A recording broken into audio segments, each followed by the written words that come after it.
우리에게 보여주신 복음을 바라보며 소망하기를 원합니다. 우리의 모든 상황과 환경 속에서 소망을 지켜내며 오늘도 하나님의 이야기가 쓰여지는 하루가 되기를 원합니다. 다 함께 사도신경으로 신앙 고백하겠습니다. 전능하사 천지를 만드신 하나님 아버지를 내가 믿사오며 그 외아들 우리 주 예수 그리스도를 믿사오니 이는 성령으로 잉태하사 동정녀 마리아에게 나시고 본디오 빌라도에게 고난을 받으사 십자가에 못 박혀 죽으시고 장사한 지 사흘 만에 죽은 자 가운데에서 다시 살아나시며 하늘에 오르사 전능하신 하나님 우편에 앉아 계시다가 저리로서 산자와 죽은 자를 심판하러 오시리라. 성령을 믿사오며 거룩한 공회와 성도가 서로 교통하는 것과 죄를 사하여 주시는 것과 몸이 다시 사는 것과 영원히 사는 것을 믿사옵나이다. 아멘.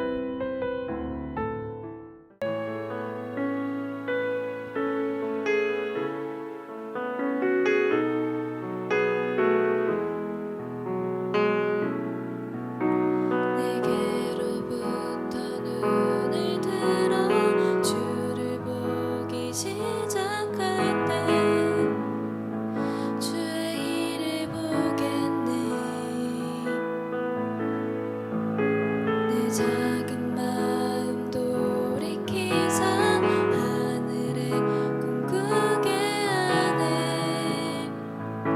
주님을 볼 때 모든 시선을 주님께 드리고 살아계신 하나님을 느낄 때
오늘 우리가 함께 나눌 말씀은 고린도전서 6장 12절부터 20절입니다. 모든 것이 내게 가하나 다 유익한 것이 아니요 모든 것이 내게 가하나 내가 무엇에든지 얽매이지 아니하리라. 음식은 배를 위하여 있고 배는 음식을 위하여 있으나 하나님은 이것저것을 다 패하시리라. 몸은 음란을 위하여 있지 않고 오직 주를 위하여 있으며 주는 몸을 위하여 계시느니라. 하나님이 주를 다시 살리셨고 또한 그의 권능으로 우리를 다시 살리시리라. 너희 몸이 그리스도의 지체인 줄을 알지 못하느냐? 내가 그리스도의 지체를 가지고 창녀의 지체를 만들겠느냐? 결코 그럴 수 없느니라. 창녀와 합하는 자는 그와 한 몸인 줄을 알지 못하느냐? 일렀으되 둘이 한 육체가 된다 하셨나니 주와 합하는 자는 한 영이니라. 음행을 피하라. 사람이 범하는 죄마다 몸 밖에 있거니와 음행하는 자는 자기 몸에 죄를 범하느니라. 너희 몸은 너희가 하나님께로부터 받은 바 너희 가운데 계신 성령의 전인 줄을 알지 못하느냐? 너희는 너희 자신의 것이 아니라 값으로 산 것이 되었으니 그런즉 너희 몸으로 하나님께 영광을 돌리라. 아멘. 반갑습니다. 오늘 고린도전서 6장 12절부터 20절까지를 중심으로 연합이라는 주제의 말씀을 함께 나누겠습니다. 오늘 본문은 아주 중요한 것을 우리에게 말씀하십니다. 12절입니다. 모든 것이 내게 가하나 다 유익한 것이 아니요 모든 것이 내게 가하나 내가 무엇에든지 얽매이지 아니하리라. 모든 것이 가능하다. 무엇이든지 해도 된다. 할 수 있다. 이런 말이죠. 이거 하면 구원 못 받아. 그렇게 구원으로 협박할 수 없다는 겁니다. 근데 그렇다고 해서 모든 것이 유익한 것은 아니다. 이렇게 말하죠. 그러니까 무엇입니까? 할 수 있는지 없는지 또는 해도 되는지 안 되는지가 아니라 그것보다 더 중요한 기준이 있는데 얼마나 유익한가 하는 것을 가지고 판단해야 된다는 겁니다. 얼마나 유익한가. 자, 잘 생각해 보세요. 해도 되는가 안 되는가 라는 기준은 무엇에 적용이 됩니까? 그것은 율법에 적용되는 말입니다. 율법은 언제나 우리를 그렇게 통제해 왔습니다. 이거 하면 안 돼. 이거 해야 돼. 이런 식이었죠. 그래서 율법에 익숙했던 교회들은 성도의 삶은 아주 쉽다. 하라는 거는 하면 되고 하지 말라는 거는 안 하면 된다. 그게 좋은 신앙이다. 이렇게 말을 했었습니다. 그런데 성경은 그렇게 말하지 않습니다. 하라는 것을 하고 하지 말라는 것을 하지 않는 것이 그만이라면 그거는 신앙이라고 부르면 안 되는 겁니다. 신앙은 현실 속에서 보이지 않는 하나님을 믿는 믿음으로 행하는 거죠. 고린도후서 5장에서는 믿음의 반대말이 보이는 것이다. 이렇게 설명을 합니다. 그러니까 보이는 현실 속에서 보이지 않는 하나님을 믿는 것이 신앙인데 단지 어떤 시스템, 하라는 건 하고 하지 말라는 건 안 하는 게 그만이다. 그거는 신앙이 아닙니다. 그런데 율법이 그렇죠. 하라는 것과 하지 말라는 것을 정해놓고 성도들을 그 속에 가두려고 합니다. 그러니까 거기에는 믿음이라는 게 들어갈 틈이 없습니다. 그래서 바울은 모든 것이 가하다, 모든 것이 가능하다, 모든 거를 다 할 수 있다, 해도 된다, 안 되는 거 없다. 왜 모든 것이 가능합니까? 십자가 위에서 흘리신 예수님의 보혈이 너의 어떤 못남도 다 품을 수 있을 만큼 강력하고 넓고 깊기 때문입니다. 그게 바울이 계속해서 하는 이야기입니다. 그런데 오늘 본문을 보시면 그렇다고 해서 이제 네 마음껏 네 마음대로 살아라 이렇게 갈 수는 없다고 설명합니다. 이 표현이죠. 모든 것이 가하지만 모든 것이 유익한 것은 아닌데 하나님은 언제나 우리에게 유익한 것을 요구하시기 때문입니다. 바울은 그래서 음식 이야기를 합니다. 13절입니다. 음식은 배를 위하여 있고 배는 음식을 위하여 있으나 하나님은 이것저것을 다 패하시리라. 몸은 음란을 위하여 있지 않고 오직 주를 위하여 있으며 주는 몸을 위하여 계시느니라. 사람들은 음식은 배를 채우기 위해서 있고 배는 음식을 먹기 위해서 있다라고 주장을 한다는 겁니다. 그게 그 시대 사람들의 주장입니다. 그런데 그것은 세상이 하는 말이죠. 그러나 성경은 사람이 먹기 위해서 사는 게 아니라고 말합니다. 심지어 하나님은 이것저것을 다 패하시리라 이렇게 말합니다. 무슨 말일까요? 먹어야 사는 것이 지금 세상에서 살아가는 우리의 어쩔 수 없는 숙명인데 나중에는 그럴 필요가 없게 만드실 거라는 말이죠. 그러니까 음식은 배를 채우기 위해 있고 배는 음식을 먹기 위해 있다. 이 말 자체가 영원한 말이 아니고 맞지 않는 거가 되는 거죠. 뿐만 아니라 우리의 생명 자체를 하나님께서 살리신다고 말씀을 하세요. 14절입니다. 하나님이 주를 다시 살리셨고 또한 그의 권능으로 우리를 다시 살리시리라. 그러니까 우리의 삶을 살리는 분이 하나님이시다. 너희는 너희가 먹은 음식으로 인해서 살아난다 이렇게 생각하지만 아니다. 근데 그러면서 우리의 아주 치명적인 나쁜 습성에 대해서 성경이 지적합니다. 그 나쁜 습성이라는 것은 이겁니다.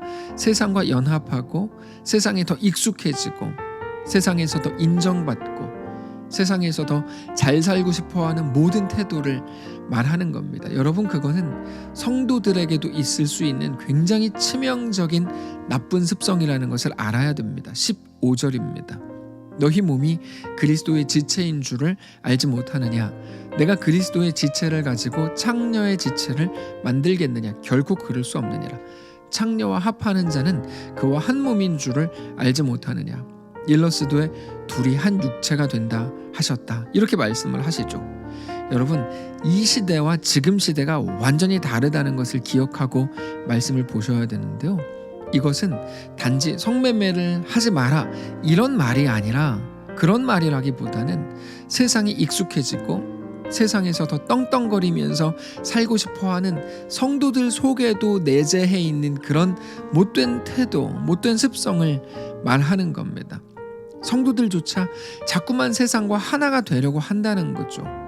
왜 그럴까요? 말로는 그렇게 말하지 않지만 마음으로는 이 땅이 전부인 것처럼 마치 이 땅이 영원할 것처럼 생각하기 때문입니다. 그래서 이 땅에서 더 잘 살고 싶은 겁니다. 더 익숙해지고 다른 사람들이 깔보지 못하고 존경하는 삶을 살고 싶은 거죠. 그러나 성경은 세상과 짝하려고 하지 말고 우리 주님과 연합하라고 말합니다. 17절입니다. 주와 합하는 자는 한 영이니라. 결국에 오늘 본문이 우리에게 말씀하시려는 것은 분명해졌습니다. 하나님과 연합하라는 겁니다. 우리가 하나님이 아닌 세상과 자꾸만 연합하려고 하고 세상에게 잘 보이려고 하고 세상에게 인정받으려고 한다면 그거는 음행하는 겁니다. 단지 나는 성매매를 하지 않았는데요. 나는 무엇을 하지 않았는데요. 그래서 나는 아무런 문제가 없습니다. 나는 잘 살고 있습니다. 여러분, 그렇게 생각하는 것은 심각한 문제입니다. 우리는 성경이 우리에게 무엇을 했고 무엇을 하지 않았고 이런 식의 율법적인 차원이 아니라 우리에게 말씀하시는 그 문맥을 잘 따라가야 됩니다. 우리 속에 성령이 거하십니다. 그래서 우리는 세상과 더 잘 지내려고 하는, 그렇게 세상에게 더 잘 보이려고 하는, 그래서 거기서 무언가를 얻고 인정을 받고 더 유명해지려고 하는 그런 욕망을 이제는 버리고 우리 주님과 연합하라는 것입니다. 우리 하나님께 더 잘 보이려고 애쓰라는 거고요. 우리 하나님을 더 사랑하라는 거고 우리 하나님께 그렇게 더 온전히 나아가야 된다는 겁니다. 아니, 간단해요. 세상에게 우리가 얻고 싶었던 모든 것들, 그 인정, 그 존중, 그리고 어쩌면 그 사랑, 그 모든 관심들, 그 모든 것들의 대상을 세상이 아니라 하나님으로 바꾸면 되는 거예요. 성경이 우리에게 요구하는 게 바로 그겁니다. 19절을 보세요.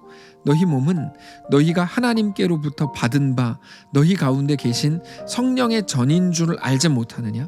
너희는 너희 자신의 것이 아니라 값으로 산 것이 되었으니 그런즉 너희 몸으로 하나님께 영광을 돌리라. 우리는 늘 세상에서 이것들을 얻고 싶었죠. 더 칭찬받고 싶었고 인정받고 존중받고 싶었습니다. 그러나 우리의 주인은 세상이 아니고 하나님이시라는 겁니다. 우리 속에 계신 분이 성령이시라는 거죠. 그런즉 우리의 몸으로, 우리의 삶으로, 우리의 시간과 비전과 미래와 우리 인생 전체로 하나님께 영광을 돌리시기를 바랍니다. 말씀을 정리하겠습니다. 사랑하는 성도 여러분, 우리의 삶은 예수 그리스도의 죽으심을 통해서 새롭게 태어났습니다. 그래서 우리는 중생이라는 표현을 하는데 중생은 다시 태어났다는 말입니다. 거듭남이라고 말하기도 하고 born again이라고 영어식으로 표현하기도 합니다. 그렇게 우리 속에 성령이 거하시기 시작했습니다. 우리의 삶은 이제 우리의 것이 아니라 하나님의 것입니다. 우리의 삶을 하나님 앞에 온전히 살아드리시기를 바라고, 특별히 이제 막 시작된 2022년 새해에는 더욱더 하나님을 사랑하고 믿음으로 주께 나아가는 거룩한 성도들이시기를 바랍니다. 기도하겠습니다. 살아계신 하나님, 감사합니다. 여전히 세상 한가운데에서 인정과 사랑과 칭찬을 구걸하던 우리를 불쌍히 여겨주시기를 원합니다. 그래서 어떤 교회에 갔더니 나를 받아주지 않아서 이 교회는 왜 사랑이 없어? 라고밖에 말할 수 없었던 우리를 불쌍히 여겨주시고, 이제 하나님이 나를 사랑하시고 나를 위해 아들 예수를 보내셔서 십자가에 죽게 하시고 그렇게 우리를 얻으시고 우리가 그렇게 하나님의 것 되었음을 깨닫고 그것을 아는 자로 이 땅 우리의 인생을 넉넉히 살아낼 수 있도록 인도해 주시옵소서. 세상과 연합하려고 했던 모든 태도와 우리 모든 목표, 그 모든 것들을 중단하고 하나님과 연합하며 주님을 더 뜨겁게 사랑하는 모든 성도들 다 되도록 인도하시옵소서. 우리에게 2022년 주셨으니 이 한 해를 또 승리하며 뜨겁게 살아갈 수 있도록 인도하시옵소서. 세상에 익숙한 자 되지 않게 하시고 주님 원하오니 세상에게 어색한 자 되게 하시고 오직 하나님 나라에 익숙한 거룩한 모든 성도들 될 수 있도록 축복하시옵소서. 감사드리며 살아계신 예수님의 이름으로 기도합니다. 아멘. 사랑하는 성도 여러분, 하나님께서 오늘 하루를 우리에게도 허락하셨습니다.